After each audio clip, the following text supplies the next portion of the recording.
bab toharoh dan sholat.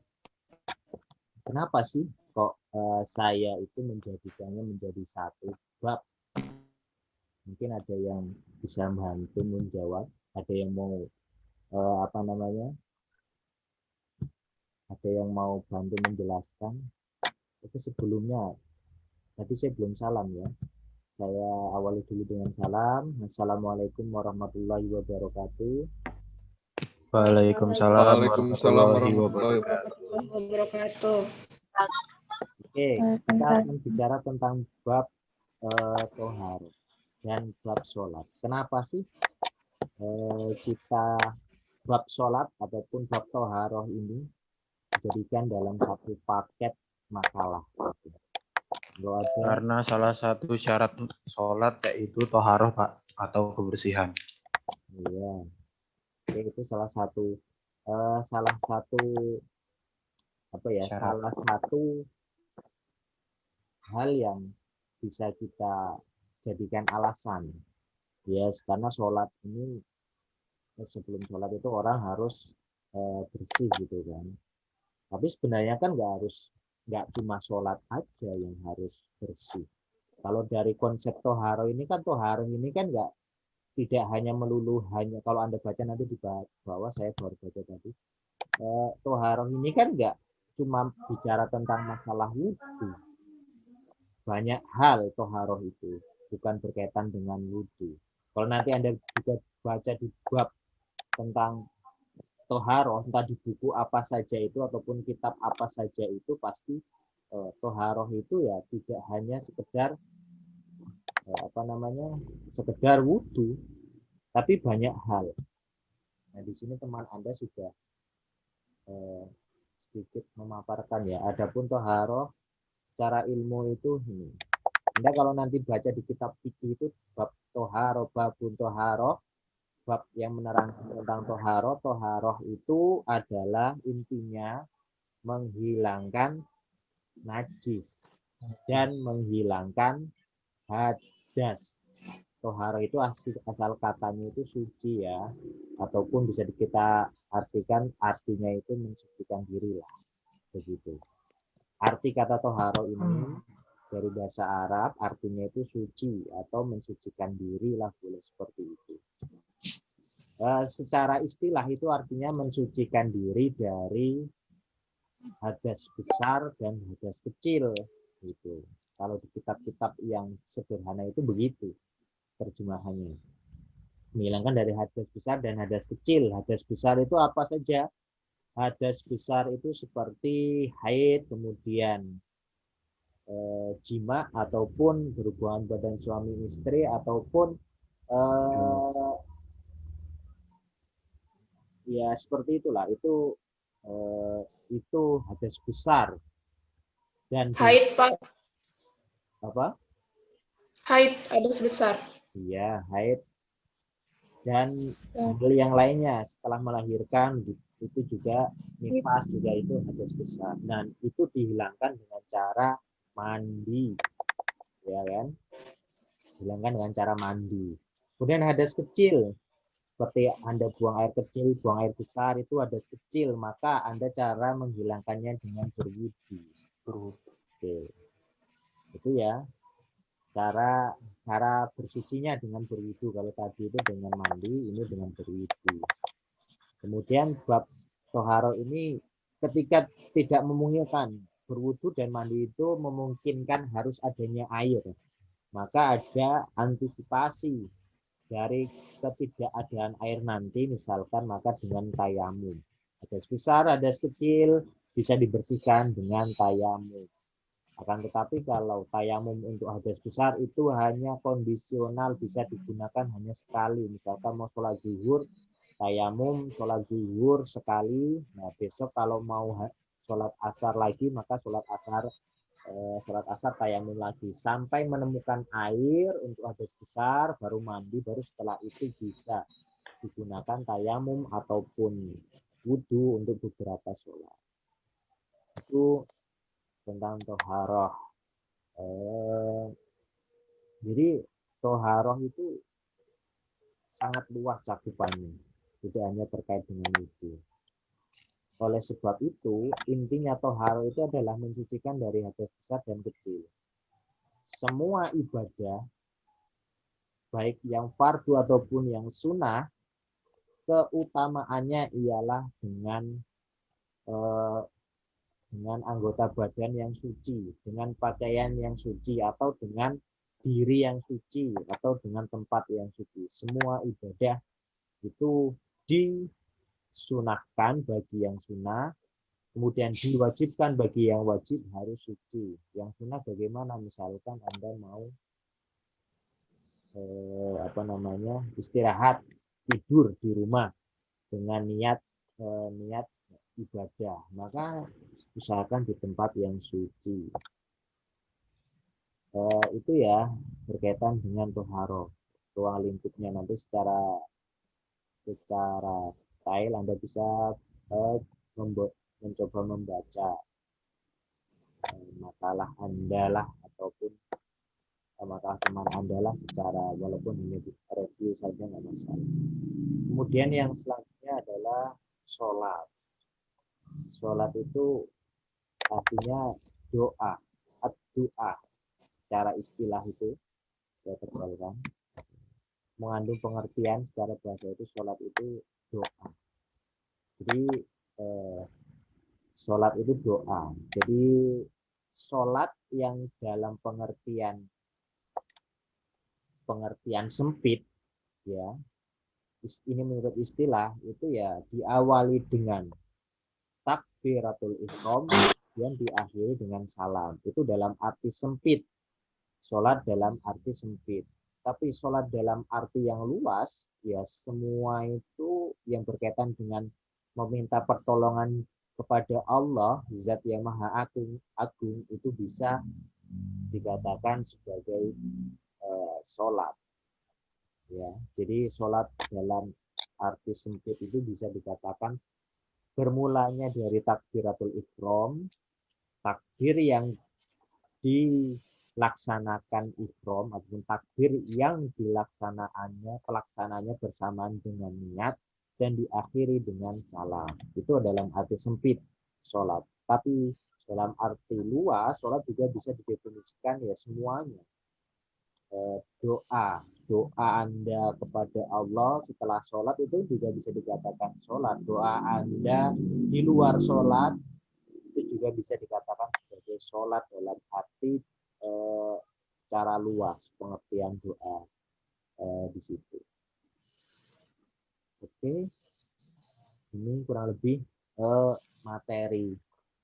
Sebenarnya seharusnya itu ya harus ada rukun, misalkan rukun sholat seperti apa, kemudian di sini menghilangkan najis, syarat dan ketentuannya seperti apa, berwudu syarat ketentuannya seperti apa, mandi syarat ketentuannya seperti apa, tayamum syarat ketentuannya seperti apa. Harusnya seperti itu saat penjelasannya. Kemudian di sini ini nggak ada footnote, ini sangat terlihat sekali bahwasanya ini copy paste dari satu website. Saya yakin itu ya tentang makalah teman Anda dan tentang bab toharoh dan sholat. Oke, kita lanjut ke diskusi. Untuk sementara karena teman Anda itu nggak masuk, sementara Ibu Kosma ya yang akan menjadi moderator, yang nanti akan menjadi panduan kita berdiskusi. Mana Bu Kosma ada? Lambaikan tangan Anda. Ada Bu Kosma? Takbur nih Bu Kosma kayaknya. Halo, Ibu Kosma? Ada? Dewi. Nggak ada ya? Hilang dia. Siapa? Dewi Salma harap menyampaikan tangan Ada, Anda. Pak. Anda nggak bisa ini tadi ya? Laptop Anda ini nggak bisa ya? Menampilkan. Gambar saya hilang, Pak. Kenapa? Gambarnya hilang. Oke. Oke, kita coba pemakalah yang keempat aja deh. Pemakalah keempat siapa aja yang minggu depan? Saya Neng Priani sama Rido, Pak. Oke. Neng Fitriani ya, coba jadi pemandu dari teman-temannya. Silahkan. Nanti minta tolong dicatat ya, apa pertanyaannya dari temannya. Dicatat ya, Neng Fitriani. Terkait dengan pertanyaan. Oke, silakan. Kalau ada yang ingin ditanyakan. Ada? Kalau nggak ada, saya yang tanya. Saya tunjuk satu-satu nanti. Pak, saya ingin bertanya, Pak. Oke, Adrian. Andri Fasyatur Hasan, Pak. Oke, silakan. Saya Andri Fasyatur Hasan dari kelompok 9 ingin bertanya, apakah toharoh menggunakan mensucikan? Saya Andri Fasyatur Hasan, perwakilan dari kelompok 9 ingin bertanya kepada kelompok 4. Di sini saya ingin bertanya tentang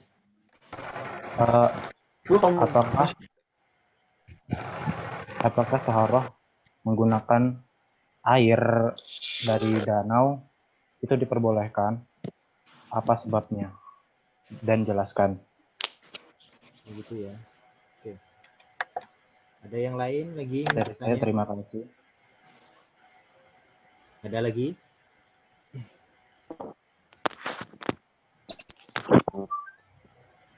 Ada yang mau bertanya?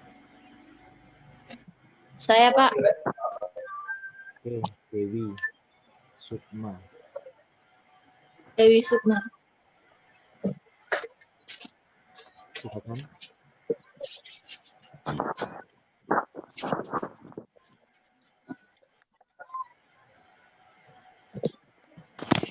Silakan.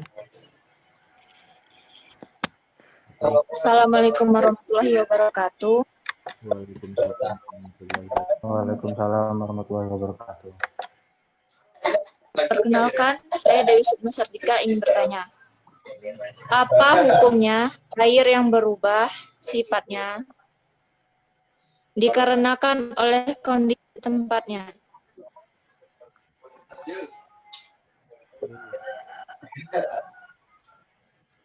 Baik, terima kasih. Wassalamualaikum warahmatullahi wabarakatuh.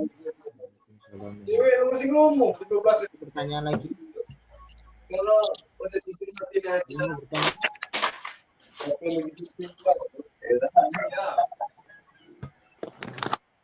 Ada yang mau bertanya, silakan. Satu pertanyaan lagi. Silakan aktifkan speaker Anda kalau ingin bertanya.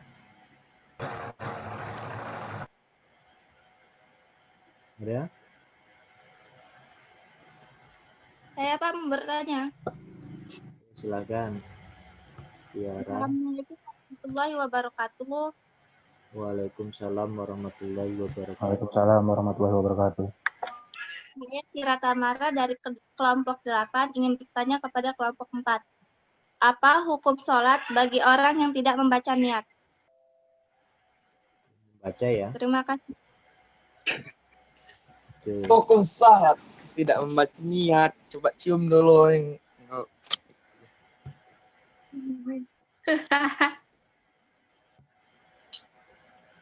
Oke, Neng Fitriani. Dan siapa tadi? Rido ya? Rido ada nggak? Hadir, Pak. Oke, Rido. Pak. Apa aktifkan video Anda, Ge? Kameranya Pak rusak, Pak. Laptop saya, Pak. Oh, Anda nggak bisa saya. Pak, ini hilang-hilangan gambarnya, Pak. Nanti, Pak. Nggak bisa saya tambahkan ini kalau Anda nggak bisa. Oke. Mau komentar Rido ataupun Neng Fitri ya? Tentang pertanyaan teman Anda tadi. Ada yang mau komentar? Atau yang lain boleh komentar setelah Neng Fitri dan Rido. Ada? Itu mau komentar? Neng Fitria, Neng Fitriani, ataupun Rido. Febri mau komentar, Feb? Iya Pak, saya mau jawab pertanyaan Andri. Oke, silakan. Baik.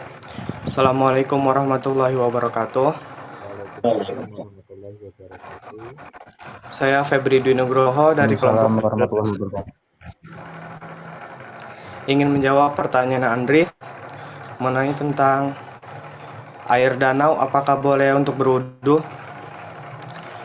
Kita mengetahui bahwa macam air itu ada dua, yaitu air mutlak dan air najis. Air mutlak adalah air yang tetap seperti kondisi asalnya. Air ini adalah setiap air yang keluar dari dalam bumi maupun turun dari langit. Sebagaimana Allah berfirman, "Wa anzalna minas samaa'i ma'an tahuron." Dan kami turunkan air dari langit yang suci.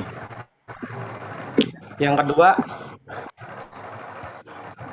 yaitu air najis.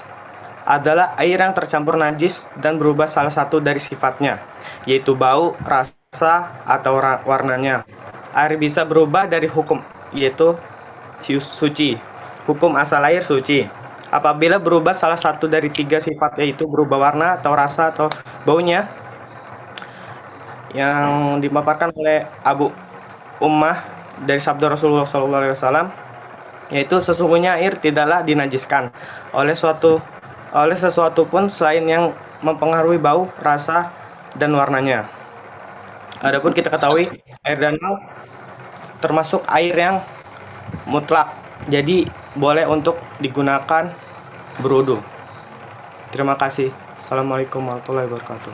Waalaikumsalam warahmatullahi wabarakatuh. Waalaikumsalam warahmatullahi Pak, izin nyanggah Pak. Iya, silakan. Gini Pep, tadi cukup menjawab pertanyaannya karena itu adalah air mutlak danau itu. Tapi sebagaimana manusia hidup, bahwa danau itu adalah air yang tergenang dan kehidupan masyarakat itu kan di sekitar danau. Kita tidak tahu bahwa manusia itu sedang melakukan hadas kecil maupun hadas besar di sana. Jadi kita belum apa tanggapan kamu tentang kehidupan masyarakat yang di sekitar danau ini, dan apakah masih bisa air tersebut untuk berwudu? Pep, gimana Pep? Menurutmu Pep?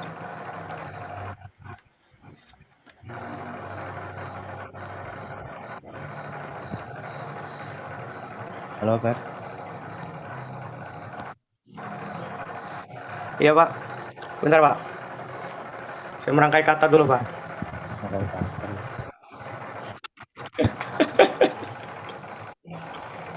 Oke, yang selanjutnya, siapa yang ingin jawab pertanyaan dari Pria ataupun Dewi Sukma? Saya Pak ingin menjawab pertanyaan dari Tira Tamara. Oke, dan Tadi pertanyaannya apa ya, Ra? Mohon maaf, mohon diulangi lagi.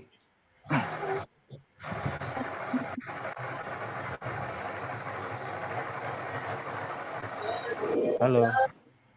Apa bagi orang membaca niat? Kedengeran? hukum membaca niat. Beneran putus-putus.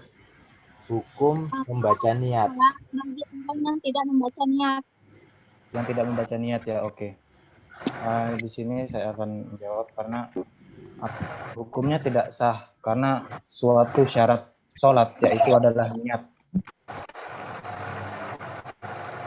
Ya Pak, sekian dari saya, terima kasih Pak. Yang lain? Pak, saya izin menambahkan Pak. Sebentar, siapa namanya? Ridho Ali Pak. Oh, Anda nggak bisa ditampilkan wajahnya ya, ya udahlah. Oke, silakan Ridho Alif. Menurut saya niat itu wajib Pak dilakukan pada waktu permulaan melakukan sholat ataupun itu Pak. Ya, Jadi wajib ya, sama Karena ya, kurang iya, lebih. Ya Pak, tapi Karena- begini Pak, mengucapkan usolli saja tanpa berniat di dalam hati tidak sah sholatnya. Karena usolli bukan niat karena niat Pak, itu terletak dalam hati bukan di lidah. Usolli hukumnya sunat, akan tapi niat adalah hukumnya rukun atau fardu Pak. Oke, yang lain? Oke, saya kira cukup lah. Pak, Oh ya, silakan. izin ke kamar mandi bentar, Pak. Nanti gimana? Izin ke kamar mandi bentar. Kamar mandi. Ya, silakan. Iya, Pak. Oke, pertanyaan terakhir dari Dewi Sukma. Ada yang mau menjawab? Oke, tadi ya, saya bingung. Air yang berubah warna ya, kalau nggak salah ya. Iya, Pak. Sukma ya. Ya, Neng ya. Neng Fitria. Iya nggak? Pertanyaannya air yang berubah warna ya? Iya, berubah kondisi tempat. Berubah warna karena kondisi tempat. Oke. Gimana, ada yang mau menambahkan?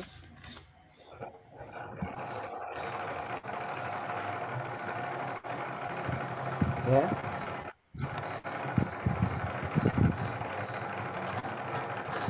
Oke, kalau nggak ada, saya komentari ya. Oke, jadi saya akan bicara di sini. Saya akan berbicara ranah fikih klasik ataupun fikih modern. Jadi nanti ketika Anda mendapatkan sebuah pertanyaan, maka Anda bisa menyesuaikan siapa yang bertanya, kemudian apa jawaban yang paling tepat dengan keadaan demikian. Ya. Yang pertama tentang air. Dalam fikih klasik, ya kan, air itu ada dua jenis memang yang tadi disampaikan, air mutlak dan air najis. Air mutlak itu dikatakan air yang standarnya kalau Imam Syafi'i itu 2 kulah. 2 kulah itu kurang lebih tingginya sekitar lebar 1 meter, ke bawah itu sekitar 1 meter 120 cm. Itu kurang lebih seperti itu 2 kulah. Air 2 kulah walaupun terkena najis, asalkan tidak berubah, dalam pengertian tidak berubah baunya, rasanya, maka boleh digunakan untuk bersuci. Itu fikih klasik ya. Fikih klasik itu demikian. Air 2 kulah terkena najis, tidak berubah bau dan rasa, itu di fikih klasik itu sah untuk digunakan untuk bersuci. Dengan syarat ya tidak berubah bau dan rasanya. Misalkan air 2 kulah ataupun lebih terkena kotoran. Ketika dia tidak berbau, tidak merubah air itu yang merubah baunya, kemudian dirasa itu bisa dirasa dengan tangan dalam artian dipegang itu tidak berubah. Misalkan kalau kotoran yang lain, misalkan minyak ataupun apa itu gitu kan bisa dirasakan. Oh, ini rasanya sudah berubah dari zat airnya, maka dia tidak bisa digunakan untuk bersuci. Nanti menjawab juga untuk pertanyaannya dari Andrea. Satu danau itu lebih dari 2 kulah. Tapi kalau memang itu terkontaminasi oleh najis, berubah bentuknya, tadi danau yang warnanya hijau airnya karena dalam atau warnanya putih, kemudian berubah menjadi kuning dan rasanya sudah berubah, yang tadinya menjadi tawar menjadi misalkan asam, Nah, itu karena misalkan terkena limbah pabrik dan segala macamnya, maka itu juga sudah berubah. Maksudnya berubah itu zat airnya itu tadi sudah berubah, maka fikih klasik juga maupun modern mengatakan itu menjadi tidak sah digunakan untuk bersuci. Cuma ada persoalan demikian. Ya, ini yang sering diperdebatkan di kalangan fikih modern ya. Jadi kalau nanti Anda menemukan perdebatan ini sebenarnya sudah lama. Misal begini, air yang mengalir, air mengalir itu kan mengalir terus menerus gitu ya, saya katakan dari tempat yang bersih kemudian ke tempat yang tidak bersih. Tapi di situ ada kotoran yang banyak menyebabkan merubah zatnya atau tidak merubah bau dan warna, tapi merubah indikator zatnya di dalamnya di situ. Mungkin kalau tadi kan secara kasat mata, misalkan secara kasat mata itu fikih klasik itu hanya menilai secara kasat mata, ya enggak? Tadi mulai dari bau, kemudian dari rasa, itu kan hanya kasat mata. Kalau sekarang ini kan digunakan teknologi bisa mengukur misalkan kadar airnya, kadar kotorannya ada di dalamnya itu bisa diukur. Kemudian muncul perdebatan. Ketika menurut rasa dan bau itu tidak berubah, tapi menurut penelitian sebuah lab misalkan kadar airnya berubah. Maksudnya kandungan kadar airnya itu mengancam dalam artian bisa berbentuk kotoran atau yang najis ataupun mengancam dalam bentuk limbah yang lainnya, tapi rasa dan bentuk tidak berubah. Bagaimana kita seorang muslim menanggapi itu, ya kan? Anda itu ditanya demikian, bagaimana tanggapan Anda? Maka Anda perlu pengkajian yang lebih mendasar. Di sisi lain, kalau menurut fikih klasik itu mutlak itu sah. Tapi sementara menurut penelitian ataupun sekarang ini menurut kesehatan, ya kan, mencuci dengan sederhananya begini, air sungai itu kan mengalir, ya kan, tapi kan sulit mencari sungai yang bersih. Sekarang itu warnanya udah kuning begitu, ya bukan kuning sih, kuning itu kan karena keruh di bawahnya jadi airnya kuning. Tapi kalau diangkat itu air tidak berubah, warna dan rasanya itu tidak berubah, tapi kandungan airnya itu sudah nggak sehat lagi. Bagaimana hukumnya begitu kan? Jadi beberapa orang itu mulai memperdebatkan itu secara kesehatan ini nggak layak air ini, gitu kan? Untuk bersuci, untuk mandi wajib, untuk mandi itu nggak layak. Maka gimana kita memandangnya? Nah, itu kan persoalan dari fikih modern.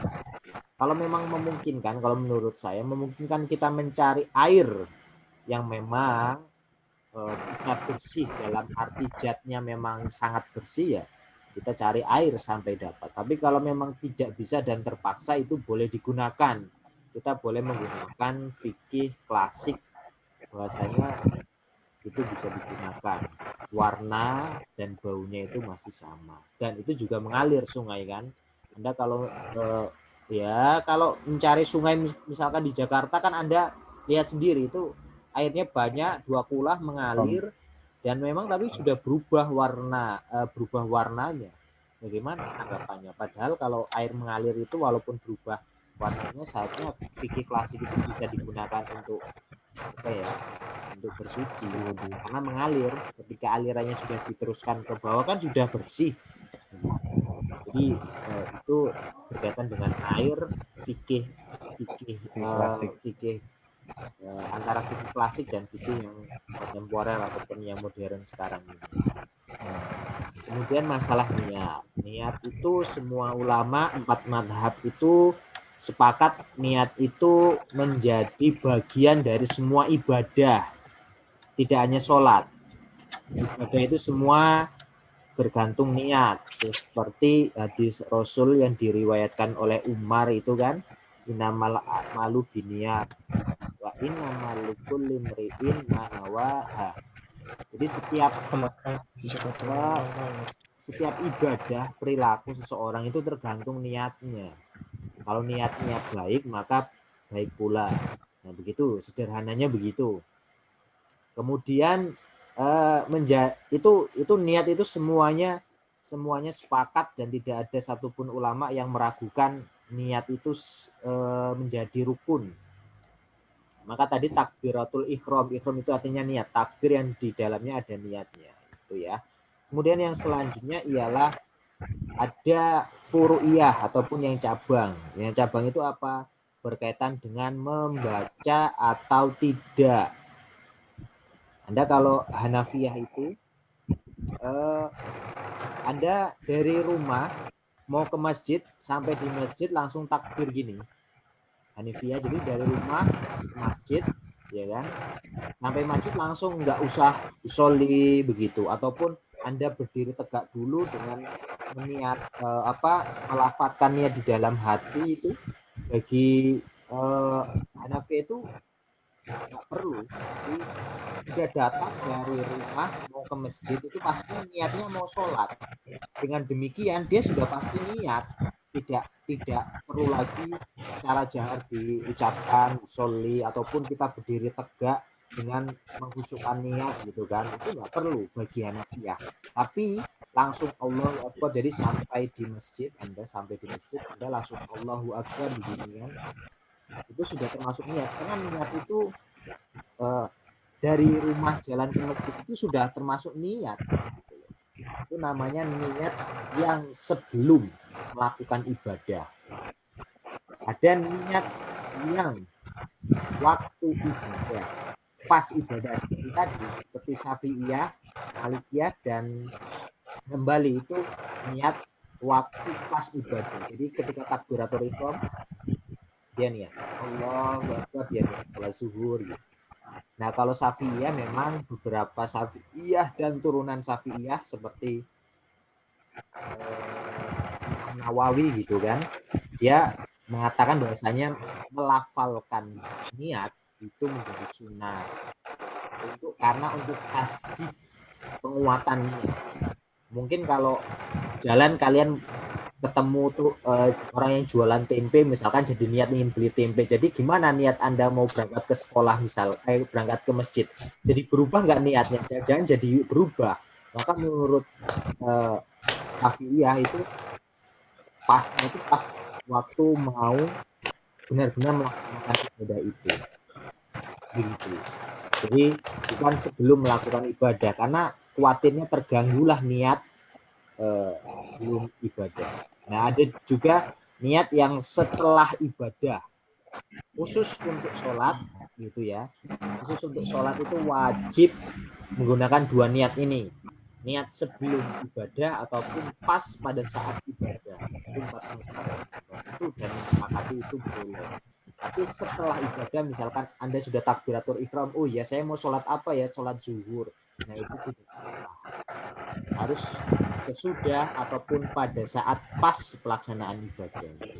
Tapi beberapa ibadah lain boleh dilakukan pada saat melangsungkan ibadah. Pas perjalanan tengah-tengah, misalkan Anda puasa ya, puasa sunnah Senin Kamis, Anda bangun tidur ya kan, kemudian semalam itu nggak niat, kemudian paginya Anda sudah jam 7, itu kan sudah waktu puasa, Anda baru niat. Nah itu boleh, ibadah sunnah begitu boleh. Rasulullah juga melakukan itu. Maka menurut para ulama, ibadah sunnah yang demikian itu boleh niatnya itu pas waktu ibadahnya itu atau pertengahan ibadah lah. Kalau kecuali sholat itu nggak boleh sebelum atau pas waktu mau sholat. Allah takbiratul ihram tadi. Ketika Anda sudah ruku kok baru keingetan sholat, oh saya mau sholat zuhur, maka itu batal. Itu khusus untuk sholat dan ibadah yang wajib lainnya. Seperti puasa wajib juga itu menjadi batal atau harus niat sebelumnya. Itu ya. Jadi tentang niat. Kemudian tentang air yang berubah tadi juga saya rasa sudah menjawab pertanyaan dari ya. Pertanyaan dari Anda tadi saya rasa juga itu sudah menjawab pertanyaan Anda. Oke, ada lagi yang ingin ditanyakan ataupun didiskusikan? Pak Andri ingin bertanya Pak Oke, silakan Andri. tentang niat tadi itu Pak. Ya. Suaranya agak berisik Pak, maaf Pak. Suara siapa ini? Mute semua ya, nanti kamu aktifkan speakernya ya Andri. Ya. Oke, silakan aktifkan Nah, speakernya. oke Pak. Gini Pak, kan kalau seseorang kan dengan niat, tapi niatnya hanya untuk berlaga atau itu supaya dipandang orang-orang tuh biar dipandang sholat gimana itu Pak? Padahal niat dia apa?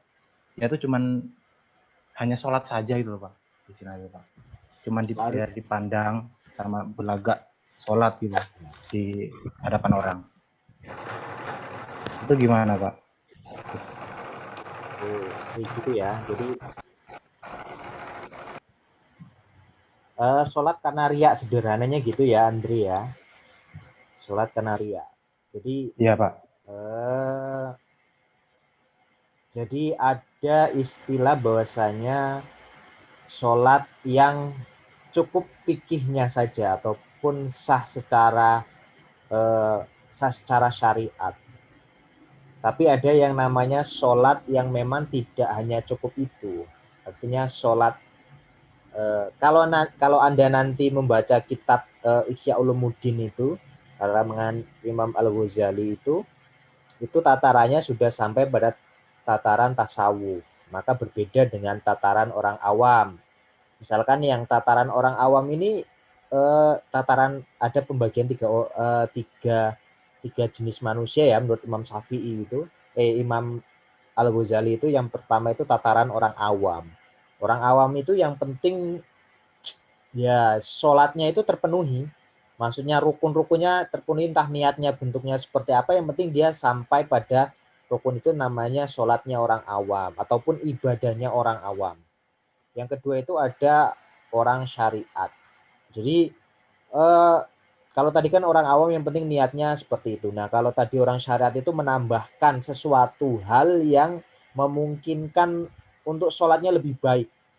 Semisal tadi misalkan kalau yang sekedar niat saja kan nggak datang dari rumah, nggak perlu khusyuk, tidak perlu khusyuk ketika takbiratul ihram langsung aja datang dari rumah, datang ke rumah langsung ke masjid langsung Allahu Akbar kan begitu, itu katakanlah sebagai orang yang awam.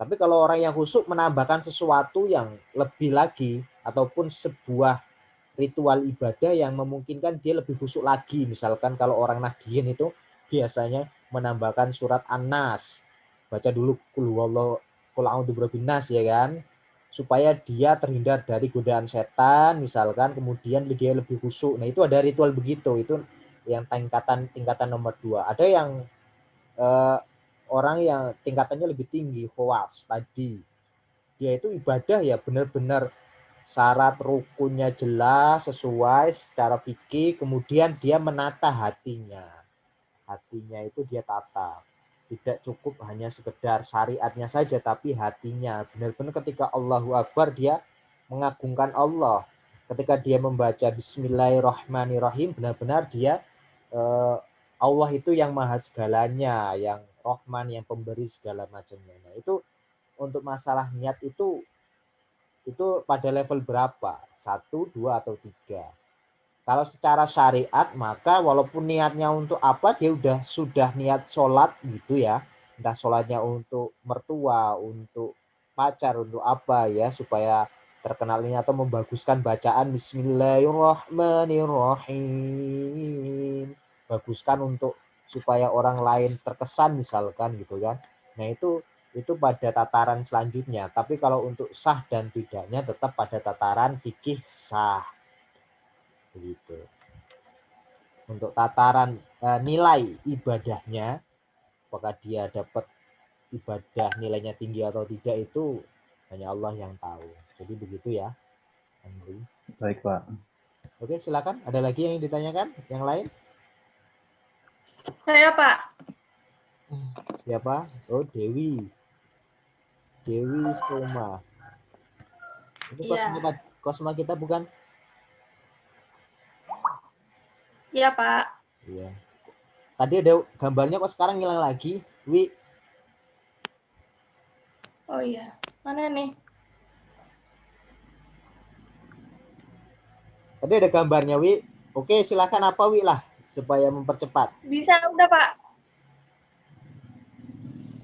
Di sini nggak bisa sayanya. Ya, udah nggak bisa, nggak apa-apa. Udah apa pertanyaannya, Wi? Gini Pak, tentang niat tadi, yang tentang puasa. Mm-mm. Kan niatnya boleh di setengah ibadah. Kalau buat kode puasa Ramadan boleh juga Pak? Kodok itu wajib, loh, Wi. Kodok. Iya. Jadi mengkodok apa, kan kalian halangan ya kan, kalau perempuan itu darurat lah. Iya. Kalau laki-laki mungkin bisa dalam perjalanan. Jadi kodok itu, kodok puasa wajib itu ini apa namanya, kodok itu wajib. Jadi dia itu masuk dalam puasa wajib, bukan puasa sunnah. Jadi niat dari awal itu wajib gitu.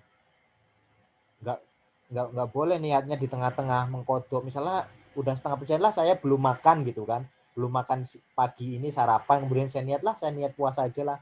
Nggak bisa kalau kodoknya dia bayar kodok, karena kodok puasa itu wajib jatuhnya dia, karena menggantikan puasa itu wajib gitu ya, Wi ya. Ya Pak, ya. Kalau kecuali Senin Kamis, Arafah, Tarwiyah begitu, itu boleh istilahnya. Ya, ya. Karena Rasulullah juga begitu, apa, selalu niat untuk puasa Ramadan itu di waktu sahur itu. Niat dalam artian Rasulullah itu tidak pernah meninggalkan sahur walaupun hanya seteguk air gitu. Jadi dengan demikian para ulama itu menyepakati bahwasanya perlu adanya niat. Dengan Rasulullah sahur itu bentuk Rasulullah niat gitu loh, maksudnya dari para fuqaha itu begitu. Jadi Rasulullah itu kalau puasa wajib itu dia sahur gitu. Puasa Ramadan walaupun hanya seteguk air gitu kan ada hadisnya tuh. Walaupun seteguk air itu Rasulullah sahur gitu. Nah, bentuk sahurnya itu ditafsirkan oleh para fuqaha, para orang-orang ahli dalam itu bentuk bahasanya Rasulullah niat gitu. Untuk puasa wajib itu Rasulullah benar-benar berniat dengan sahur itu. Makanya ulama bersepakat untuk yang puasa wajib itu wajib niat gitu.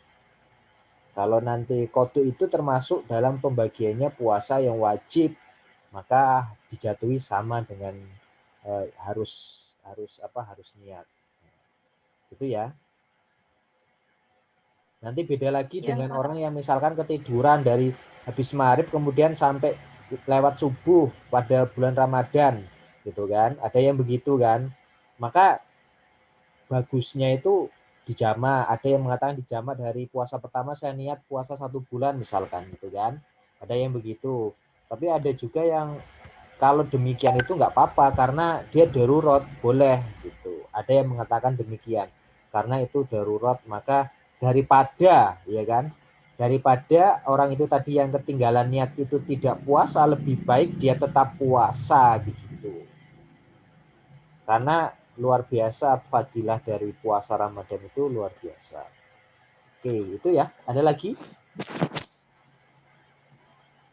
Saya ingin bertanya, Pak. Oke. Siapa namanya? Afif Nur Rahman, Pak. Silakan, Fit. Sebentar aja ya. Silakan. Pak. Saya mau bertanya mengenai sholat, Pak. Iya, oke. Kan saya pernah membaca ayat di surat Al-Ankabut ayat 45. Iya. Nah, di situ ada kata yang berbunyi bahwasannya sholat itu untuk mencegah perbuatan keji dan mungkar. Iya.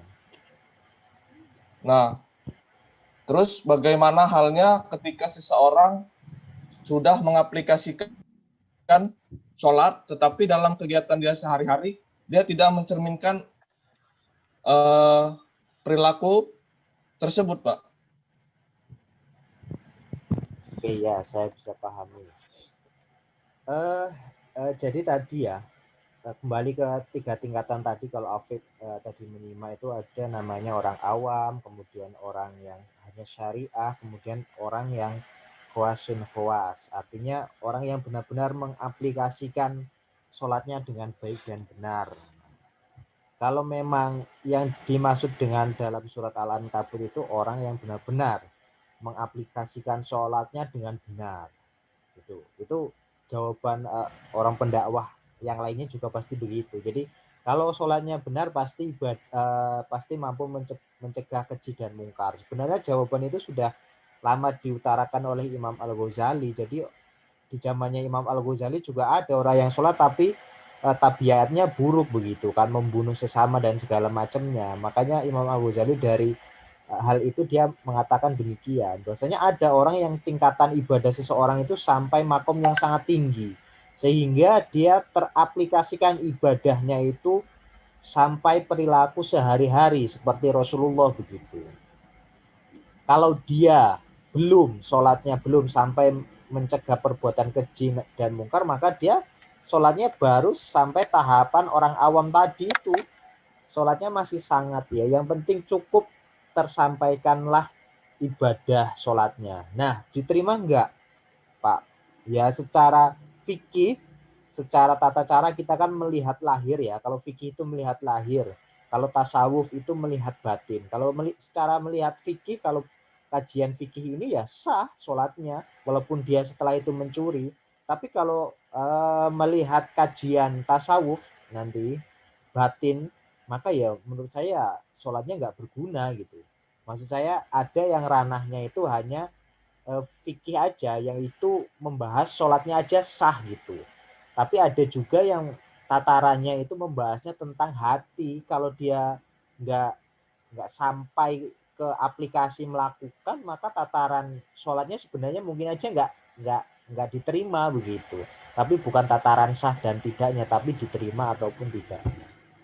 Kurang lebih begitu tataran. Kalau kita bicara tataran fikih ya sah. Tapi kalau bicara fikih itu kan hanya bicara rukun dan syarat gitu. Tapi kalau tasawuf itu tidak hanya cukup rukun dan syarat, tapi dia sampai pada hati begitu. Itu ya kurang lebih Afif. Oke. Ya, Pak. Karena saya rasa cukup. Waktu juga sudah habis. Saya kira cukup dan saya akhiri saja. Mudah-mudahan kalian semua bisa mengambil hikmahnya dari makalah ini. Saya Amin. wabillahi taufiq wal hidayah. Wassalamualaikum warahmatullahi wabarakatuh. Waalaikumsalam warahmatullahi wabarakatuh.